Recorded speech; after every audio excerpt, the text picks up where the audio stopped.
Good morning my dear students. दोस्तों, हम लोगों ने स्ट्रक्चर ऑफ एटम पढ़ा था और मैंने वहाँ आपको बताया कि हम लोग अगला चैप्टर जो स्टार्ट करेंगे वह होगा केमिकल बॉन्डिंग।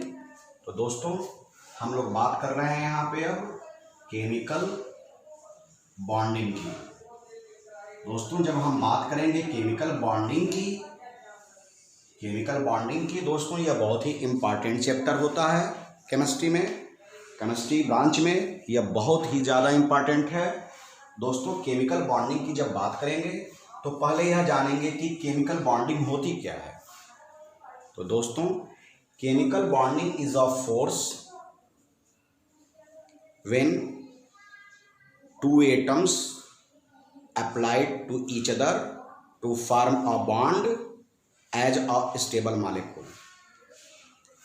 या आप कह दो chemical bonding is a force between two और more than two atom to hold together as a molecule.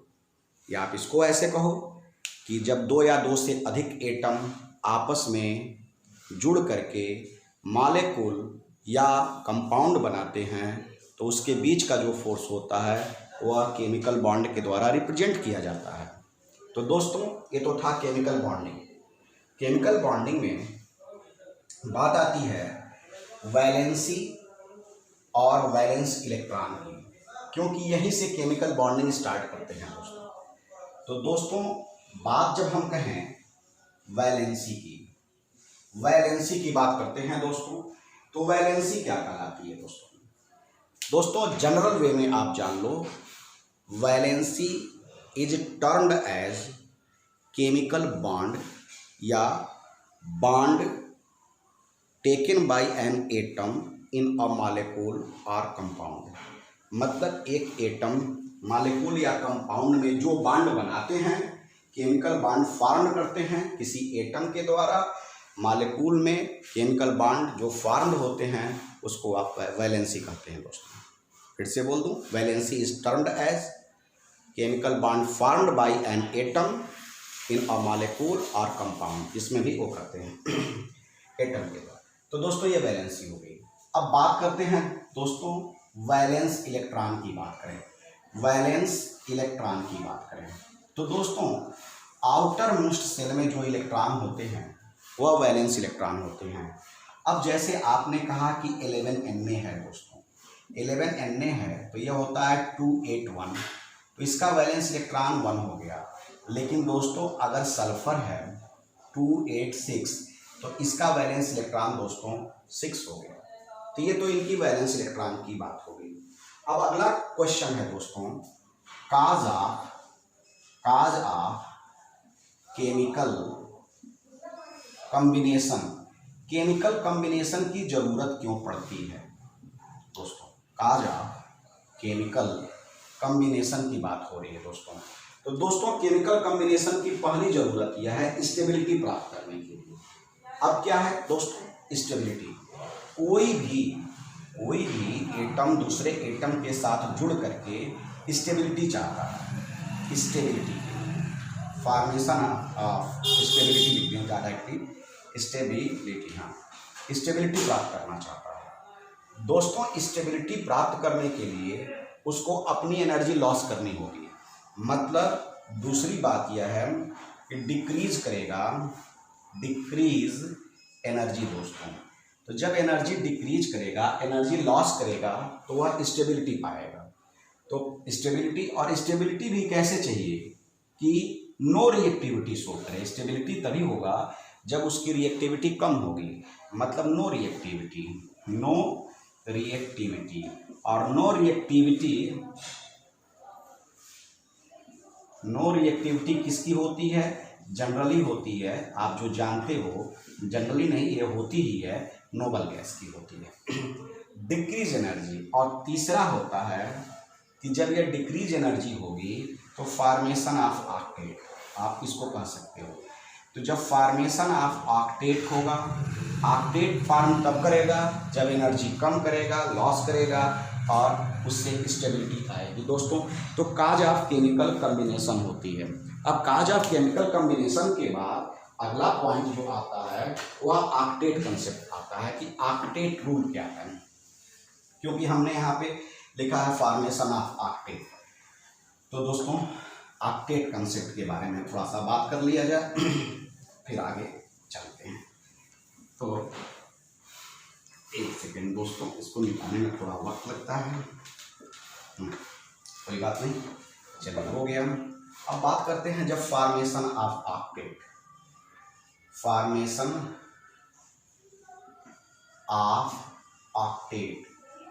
दोस्तों जब फॉर्मेशन ऑफ ऑक्टेट की बात करते हैं तो इसमें हम लोग, नाम तो ऑक्टेट है, ऑक्टेट मतलब 8 होता है कि आउटर मोस्ट में 8 इलेक्ट्रॉन होने चाहिए। किसी भी एटम जब दूसरे एटम के साथ रिएक्शन करता है या बॉन्ड बनाता है तो वह यही चाहता है कि आउटर मोस्ट में वह किसी तरह से अपने पास 8 इलेक्ट्रॉन कर ले। तो फॉर्मेशन ऑफ ऑक्टेट में पहली बात तो है कि हर एलिमेंट अपने आउटर मोस्ट में क्या करना चाहता है, 8 इलेक्ट्रॉन चाहता है, मतलब have 8 electron in outermost shell. Outermost shell में 8 इलेक्ट्रॉन उसको चाहिए। यह चाहे हो जाए शेयरिंग के द्वारा हो या क्या बोलते हैं डोनेशन के द्वारा हो या शेयरिंग के द्वारा हो या आयनिक तरीके से हो या एनी आयनिक मेथड। आयनिक मेथड का मतलब हो गया इसमें आप डोनेट कर सकते हो और एक्सेप्ट कर सकते हो। चलो भैया, तो यह हो गया। दूसरी बात, ये ऑक्टेट होता क्यों है? हाँ, यह 8 इलेक्ट्रॉन हो गया। पहले एक चीज़ और समझा दें, have डपलेट।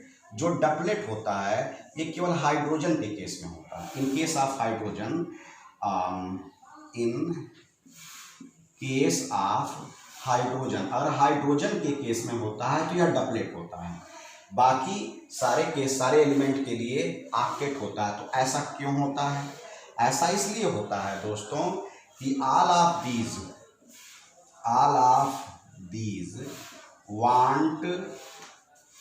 Want to have a nature of noble gas. ये अपने नज़दीकी नोबल गैस की तरह बिहेव करना चाहते हैं। मतलब ऑल ऑफ दीज, सारे चाहते हैं to have a nature of noble gas, noble gas के नेचर को प्राप्त करना चाहते हैं, या चौथा कहिए कि स्टेबिलिटी चाहते हैं दोस्तों। स्टेबिलिटी चाहते हैं दोस्तों। तो ये स्टेबिलिटी चाहते हैं और इसमें सबसे बड़ा जो रोल होता है वह होता है किस इलेक्ट्रॉन का? आउटर मोस्ट इलेक्ट्रॉन का होता है दोस्तों। जो आउटर मोस्ट इलेक्ट्रॉन होते हैं वही इनके ऑक्टेट को फॉर्म करने की कोशिश करते हैं ताकि वह इलेक्ट्रॉन शेयर करके या इलेक्ट्रॉन आदान प्रदान करके या डोनेट करके, रिसीव करके ऐसे भी ऑक्टेट को फॉलो कर लें दोस्तों। तो ये तो था ऑक्टेट कंसेप्ट था दोस्तों। अब ऑक्टेट कंसेप्ट जब हम लोग ये पढ़ लिए तो at the basis of this, नोट कर लें दोस्तों, एट द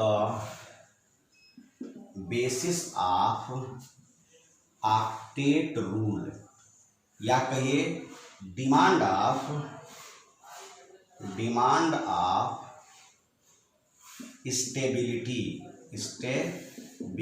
स्टेबिलिटी के डिमांड पे, demand of stability, there is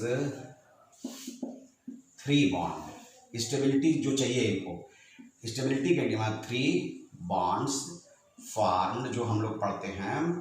पहला बॉन्ड क्या पढ़ते हैं हम लोग इसमें? इलेक्ट्रोवैलेंट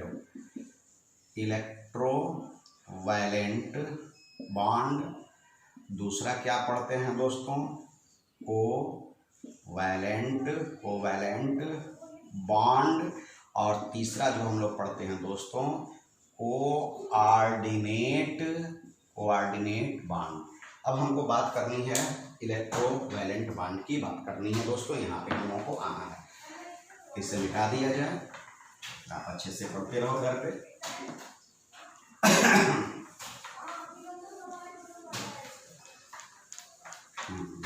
अब हम लोग बात करनी है, हम लोगों को इलेक्ट्रोवैलेंट बॉन्ड की बात करनी है दोस्तों। इलेक्ट्रोवैलेंट बॉन्ड क्या होते हैं? तो पहला हम लोगों का जो ए करके हेडिंग है वह है इलेक्ट्रोवैलेंट बॉन्ड। दोस्तों जो इलेक्ट्रोवैलेंट बॉन्ड होते हैं इनको पार करके आप कह सकते हैं आयनिक बॉन्ड है। इनको पार करके एक और बात कर सकते हैं दोस्तों, पोलर बॉन्ड है। पोलर बॉन्ड दोस्तों इलेक्ट्रोवैलेंट बॉन्ड नाम है आयनिक बॉन्ड। आयनिक बॉन्ड मतलब होता है देयर इज टू आयंस होना चाहिए दोस्तों। मतलब there is two ions, one is positive and other is negative. ये आयन होने चाहिए। तो इलेक्ट्रोवैलेंट आयन की बात हो रही है दोस्तों। अब इलेक्ट्रोवैलेंट की जरूरत क्यों है? Condition for forming electrovalent bond भी देख लिया जाए दोस्तों। अब इलेक्ट्रोवैलेंट से जुड़ी हुई बातों को हम पढ़ेंगे। तो पहले इलेक्ट्रोवैलेंट बॉन्ड की क्या जरूरत हुई है, condition for forming electrovalent bond, फिर प्रॉपर्टीज ऑफ इलेक्ट्रोवैलेंट बॉन्ड। तो दोस्तों इलेक्ट्रोवैलेंट बॉन्ड हो गया। यहाँ मैं प्रॉपर्टी पहले बता दूँ फिर कंडीशन करेंगे। तो प्रॉपर्टीज ऑफ इलेक्ट्रोवैलेंट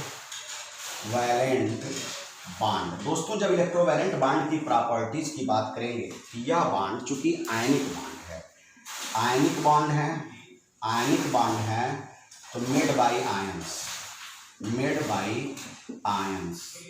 दूसरा यह है कि यह क्रिस्टलाइन नेचर होता है दोस्तों, क्रिस्टलाइन नेचर शो करते हैं।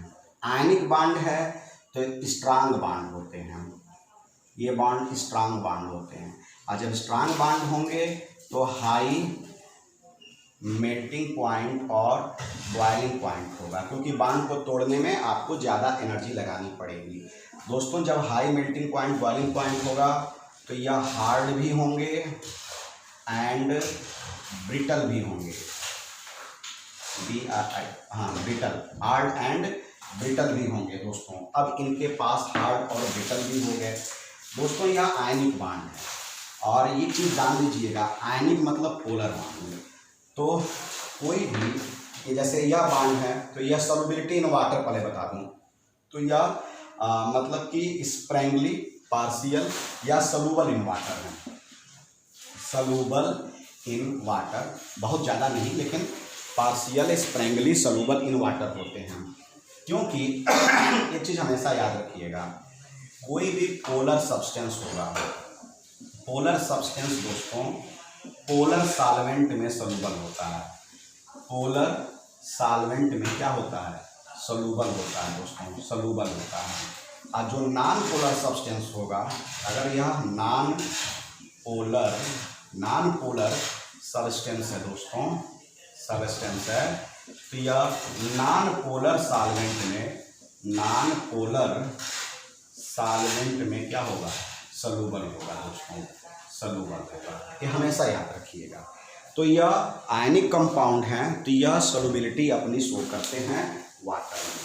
अब इसके अलावा दोस्तों इनकी सॉल्युबिलिटी भी हो गई तो यह आयनिक रिएक्शन भी शो करेंगे। तो इसका मतलब 7वां पॉइंट है आयनिक रिएक्शन दोस्तों। ये आयनिक रिएक्शन शो करते हैं, लेकिन ये चीज़ यह नहीं शो करते हैं। अगर आप आइसोमर आगे पढ़ेंगे 11th ऑर्गेनिक केमिस्ट्री में मैं आपको बताऊंगा कि यह इस आइसोमर 2 प्रकार के होते हैं, स्ट्रक्चरल और स्टीरियो।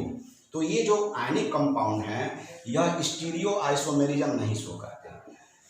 तो do not show stereo isomerism, यह स्टीरियो आइसोमेरिज्म नहीं शो करते दोस्तों। इसका मतलब अब आप पूछोगे स्टीरियो आइसोमेरिज्म क्या है, तो ऑर्गेनिक में बताएंगे, याद रखे रहिएगा कि स्टीरियो आइसोमेरिज्म क्या है, यहाँ इसकी चर्चा करना उचित नहीं है। तो दोस्तों स्टीरियो, उसके बाद यह आइसोमॉर्फिज्म शो करते हैं, मैं उसको बताने वाला हूँ। आइसोमॉर्फिज्म क्या है देखिए दोस्तों, देखिए यह जो है 8वां अगर रहा होगा तो ये 9वां है, ये शो करते हैं आइसोमॉर्फिज्म। आइसोमॉर्फिज्म का मतलब होता है दोस्तों जैसे कि इलेक्ट्रॉनिक कन्फिग्रेशन सेम हो, दो कंपाउंड हैं, जैसे कि आपने लिया, कौन सी कंपाउंड आप लेना चाहते हैं, आप NaCl भी ले सकते हैं या कोई और भी कंपाउंड आप चाहें तो चेंज कर सकते हैं दोस्तों। अब जैसे NaCl ले लिया या NaF ले लिया, कुछ भी ले लिया, NaCl मैं ले लूँ और यहाँ लेता हूँ मैं MgO। अब देखिए क्या है, Na का क्या होता है दोस्तों, मैं अलग से बना दूँ। Na का होता है 11,281, Cl का होता है 17,287 होता है दोस्तों, 17 होता है, 287 होता है। चलो भैया ये हो गया। अब आइए मैग्नीशियम का आता है 12,28 होता है और इसका 8 होता है, ऑक्सीजन का ये होता है 2 और 6 होता है दोस्तों। अब इनकी बात किया जाए, चलो भैया इनकी बात करते हैं। तो चूंकि आप ऑक्सीजन लिए हैं तो यहाँ Cl की जगह आप F ले लीजिए। क्यों ऐसा मैं कर रहा हूँ, क्योंकि इसी के आसपास का एलिमेंट हो, ये थोड़ा सा लंबा हो जाएगा, बात वही है लेकिन थोड़ा समझाने में कठिनाई होगी। तो 7F हो जाएगा, अगर 7F है तो 2 और 7 हो गया। देखो मैं यहाँ क्या समझाना चाहता हूँ दोस्तों, यह Na है, Na एक इलेक्ट्रॉन दे करके, यह एक इलेक्ट्रॉन दे करके किस में कन्वर्ट हो जाएगा, यह कन्वर्ट हो जाएगा Na+ में और ये हो जाएगा 2,8 हो जाएगा। और फ्लोरीन जो दोस्तों होगा, फ्लोरीन एक इलेक्ट्रॉन ले करके, या एक इलेक्ट्रॉन लेकर, मैं ऐसे दिखा रहा हूँ आप लिख करके, यह माइनस में कन्वर्ट होगा, इनका एक इलेक्ट्रॉन ले करके यह 2,8 हो जाएगा। उसी तरह से यह मैग्नीशियम है, मैग्नीशियम अपना 2,8 12 है ना, मैग्नीशियम 2 इलेक्ट्रॉन दे करके कन्वर्ट हो जाएगा 2,8 में, और ऑक्सीजन है यह 2 इलेक्ट्रॉन ले करके कन्वर्ट हो जाएगा 2,8 में। देख लीजिए यह इसमें कन्वर्ट हो गया। तो दोस्तों देखिए क्या है कि जब यह कन्वर्जन सोडियम आयन में हुआ तो 2,8 इसका इलेक्ट्रॉनिक कन्फिग्रेशन, और यह भी कन्वर्ट हुआ एक इलेक्ट्रॉन लेकर 2,8 और Mg+2 2,8 और O-2,8। ऐसे कंपाउंड जब वह आयनिक फॉर्म में आ करके एक ही प्रकार की इलेक्ट्रॉनिक कन्फिग्रेशन शो करते हैं तो एक दूसरे के आइसोमॉर्फिज्म होते हैं। देख लीजिए आयनिक फॉर्म में आ करके एक ही प्रकार के इलेक्ट्रॉनिक कन्फिग्रेशन शो कर रहे हैं तो यह एक दूसरे के आइसोमॉर्फिज्म हो गए दोस्तों। तो दोस्तों ये तो था प्रॉपर्टीज ऑफ इलेक्ट्रोवैलेंट बॉन्ड थी। अब बात करेंगे कौन कौन से कंडीशन हैं जिनसे इलेक्ट्रोवैलेंट बॉन्ड बनाने की ज़रूरत पड़ती है। दोस्तों अगले वीडियो में बात करेंगे। Thank you, best of luck.